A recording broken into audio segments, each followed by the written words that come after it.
Bonjour à tous, je suis heureuse de vous retrouver cette semaine pour une nouvelle vidéo.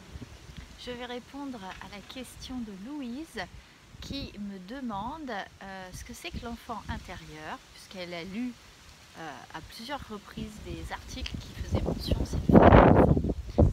Et elle voulait savoir du coup comment on pouvait aller le voir, est-ce que l'hypnose fonctionnait pour aller rencontrer l'enfant intérieur. Alors Louise, l'enfant intérieur, effectivement, on l'aborde un peu dans beaucoup de milieux du bien-être. On l'aborde en hypnose, on l'aborde en méditation, on l'aborde en magnétisme et pour beaucoup de grands méditants, l'enfant intérieur est une notion qui est très présente. Je pense notamment à Thich Nhat Hanh qui a écrit un livre sur l'enfant intérieur qui est extrêmement intéressant. À l'occasion, si vous voulez avoir vraiment plus d'infos, n'hésitez pas à aller chercher cet ouvrage qui vous explique tout sur l'enfant intérieur. Et moi je vais essayer de vous résumer un petit peu du coup ce que c'est que cet enfant. L'enfant intérieur, c'est une partie de nous qui n'a pas grandi et qui est restée comme figée à un âge enfantin.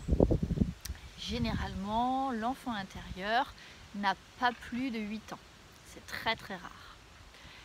Donc, moi qui suis praticienne en hypnose, je pars du principe que nous avons plusieurs parties à l'intérieur de nous.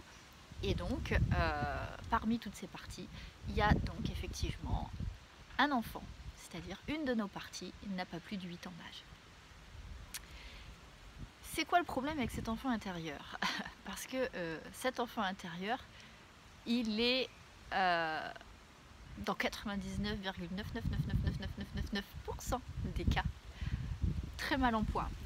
Il n'est pas du tout bien, puisque non seulement il est resté figé dans la petite enfance, mais en plus il est resté figé avec tous nos problèmes, toutes nos peurs, tous nos soucis, tous nos traumas de l'enfance. En fait, lui, il a tout gardé. Donc généralement, l'enfant intérieur, il n'est pas bien. Quand vous allez le voir, généralement, il montre une émotion qui est souvent exacerbée. Donc ça va être soit il pleure, soit il est très en colère, soit il n'a pas envie de vivre, il veut mourir. Donc il est en plus dans ses émotions très, comment dire, je perds mes mots, je sais même, je cherche le mot, je ne le trouve pas. En fait, il exprime vraiment très fortement les émotions négatives qu'il a en lui. Et pourquoi aller voir son enfant intérieur? Alors bon, il y a des gens, ils veulent aller voir l'enfant intérieur parce qu'ils ont été traumatisés, ils ont vécu des grands traumas pendant l'enfance et c'est terrible et ils veulent aller le voir. Oui, on peut aller le voir quand il y a vraiment eu des gros traumatismes. On peut aller voir cet enfant intérieur, même si pour ma part, en hypnose, s'il y a vraiment un gros trauma dans l'enfance, je ne vais pas voir l'enfant intérieur, je vais commencer par faire une régression en âge pour aller faire la paix avec l'épisode traumatique. Après, peut-être j'envisagerai l'enfant intérieur. Donc aller voir l'enfant intérieur, c'est accepter d'aller se confronter à nos émotions d'enfant et surtout réussir à réconforter cette partie de vous qui ne va pas bien. Donc moi je préviens toujours les gens, allez voir l'enfant intérieur, c'est pas une partie de plaisir, c'est pas très gai parce que il n'est pas tout content, tout joyeux en train de jouer au ballon ou en train de chanter. L'enfant intérieur, il est souvent recroquevillé sur lui-même, il est en train de pleurer et il va pas du tout. Donc aller voir l'enfant intérieur, c'est une séance qui bouleverse un peu, puisque bien évidemment, vous allez rentrer en contact avec une partie de vous qui ne se sent pas bien. Qu'est-ce qu'il faut faire quand vous allez voir l'enfant intérieur? Eh bien, il faut le réconforter. Il faut lui expliquer que tout va bien, que vous avez grandi et que vous vous en êtes sorti et que vous comprenez l'émotion qu'il a aujourd'hui, mais que cette émotion n'a plus vraiment lieu d'être. Il va falloir le rassurer, il va falloir le réconforter, il va falloir lui montrer que vous avez grandi et que vous allez bien, que vous vous en êtes sortie.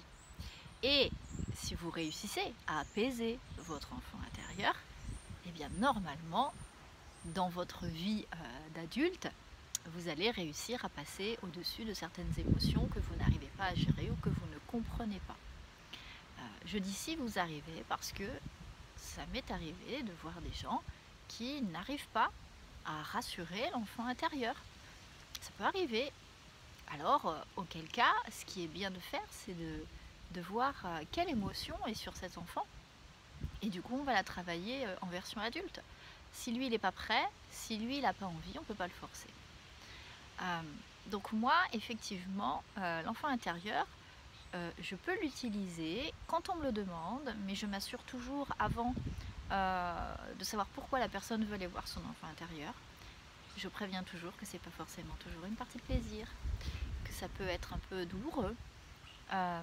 Et puis, je vais, même si on peut aller le voir en méditation, je vais préférer utiliser l'hypnose pour emmener les personnes voir l'enfant intérieur, tout simplement parce que c'est plus facile par le biais de l'hypnose d'aller à lui que par le biais de la méditation. La méditation, ça demande quand même quelques années de pratique pour réussir à aller le voir tout seul, c'est-à-dire sans être guidé.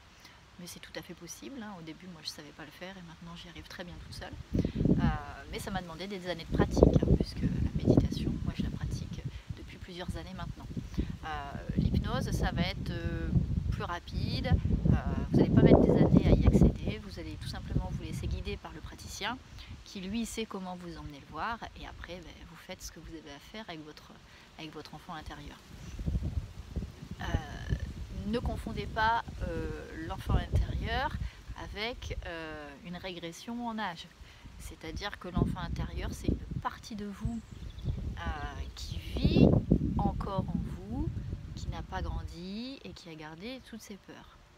Une régression en âge en hypnose, c'est vous faire remonter le temps pour retourner voir non pas l'enfant que vous étiez à l'époque, mais l'événement qui vous a choqué, qui vous a marqué. C'est une chose complètement différente, ce sont deux techniques complètement différentes et qui ne s'utilisent pas du tout pour les mêmes choses.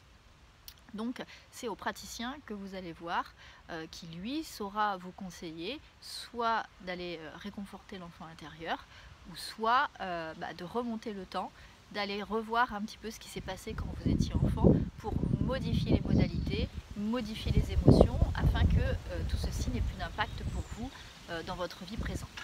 Dans tous les cas, le praticien saura vous aiguiller et vous orienter sur la technique à faire. Voilà, j'espère que j'ai répondu à ta question Louise sur l'enfant intérieur. Comme je te l'ai dit, donc il y a un très bon livre de Thich Nhat Hanh qui lui est un grand méditant vietnamien. À l'occasion, je retrouve le lien et j'écrirai dans le lien de la vidéo afin que vous puissiez le lire. Partir à la rencontre de son enfant intérieur, c'est une expérience assez extraordinaire et le faire par curiosité, on peut aussi tout à fait, juste par curiosité, aller voir son enfant intérieur. Mais moi, effectivement, en tant que praticienne en hypnose et en méditation, je vais principalement l'utiliser pour les personnes qui sont en souffrance aujourd'hui et qui ont besoin de comprendre ce qui se passe en elles et de voir pourquoi elles sont comme ça. Voilà, et bien écoutez, je vous souhaite une bonne semaine confinée pour ceux qui sont confinés ou une bonne semaine de travail pour ceux qui travaillent. Et puis, je vous souhaite une agréable journée et je vous dis à très bientôt.